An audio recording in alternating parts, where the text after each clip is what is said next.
Hey, good morning. So, time for makeup. I don't want to scare anybody going out in public today. I have decided to leave the house for a couple things. So today, what do I have on my mind? Today I'm thinking about rejection. There are a lot of times I see on social media that there's there always seems to be a cure for rejection. You know, there's everyday rejection, and then there's what I would call chronic rejection. And that's usually, from my experience, connected with attachment style issues. When the everyday person, somewhere in the normal average range, gets rejected, it does hurt. And it takes some time to get to the other side of that hurt. Then there are people who are what I consider in the outlier. And that means people who have attachment style issues. The anxious avoidant is usually based in trauma of being disappointed over and over and over again. And when I say disappointed, I mean the gripping side of disappointed in early childhood, which sets up the groundwork for behaviors and thinking patterns that set us up for making poor choices in relationships, therefore even more disappointment. Now, the big challenge is then how to get well. Well, here's the good side and the bad side of getting well from I see a lot of YouTubers out there.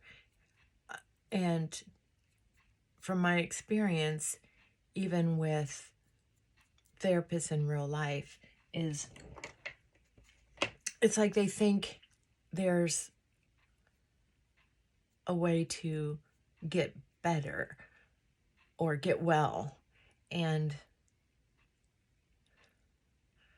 they make it sound so easy. And the truth is, I would love to excuse me, I gotta read. I would love to hear more often how, sometimes people don't get well at the level you think getting well might look like. Like not making poor decisions again.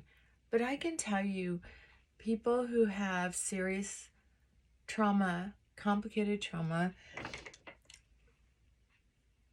from attachment styles, and then they do even if you make better and better choices, the problem is that better choices are so physically and emotionally painful to do that it sets up the brain to feel ripped off and punished, and on a cellular level it feels wrong. So those choices aren't very often consistent.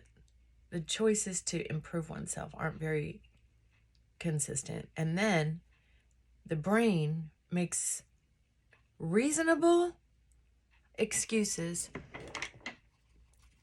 to make poor choices again. The brain keeps trying to save us by making the same safe decisions because we know what to expect. Yeah, so it's kind of hard to change that.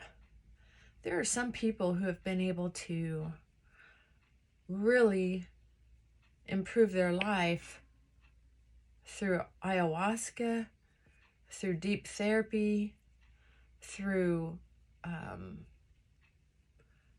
commitment to their homework with therapy.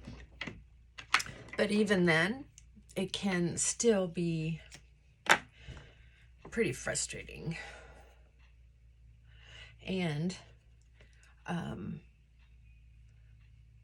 can set one up to feel that their best choices are to be alone and to be their own employer, go into business for themselves, because it's just too hard to get along with people. It's too hard to trust people, and it's too hard to not make mistakes. And on occasion, go against their own better judgment, just because their brain is so tired of working so hard at being this new improved person. So it just makes it easier to stay at home, to not get in relationships, but never give up.